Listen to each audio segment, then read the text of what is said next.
ఇలాగే social interest ఉన్న వాళ్ళు ఉన్నారు.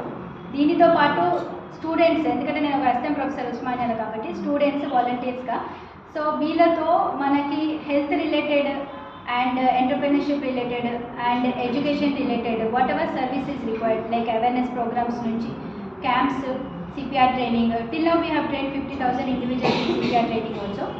So we are associated with the Indian Red Cross Society and IMA also. So we have a huge doctors network. With that we are doing so many activities which are helpful for people. In this mainly ఏంటంటే middle క్లాస్కి health related చాలామంది గవర్నమెంట్కి రారు and ప్రైవేట్లో affordable చేసే situation ఉంటుంది కదా.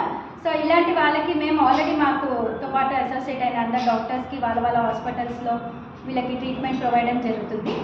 So ఇలా చిన్నగా ఇంపాక్ట్ ఏదో క్రియేట్ చేస్తున్నాము మాకు టైం దొరికినప్పుడల్లా. సో దీప్తి గారిని కలిసాక ఒక ఎంటర్ప్రెన్యూర్షిప్లో కూడా ఇంత ఇది ఉంటుంది, ఎందుకంటే మా డాక్టర్స్ ఎక్కువ శాతం బుక్స్, ఎడ్యుకేషన్ వీటి మీదనే ఉంటుంది. మాకు ఫైనాన్షియల్ ఎడ్యుకేషన్ అయినా ప్లస్ ఎంటర్ప్రెన్యూర్షిప్ గురించి అసలు ఐడియా ఉండదు. దీన్ని చూసాక ఉమెన్ ఎనర్జీ నుంచి అంటే అగ్రికల్చర్ రిలేటెడ్ నుంచి ఎంటర్ప్రెన్యూర్షిప్ వరకు చాలా things I realised and I have learned from her. So we shall support this. Thank you all for inviting me here. Thank you.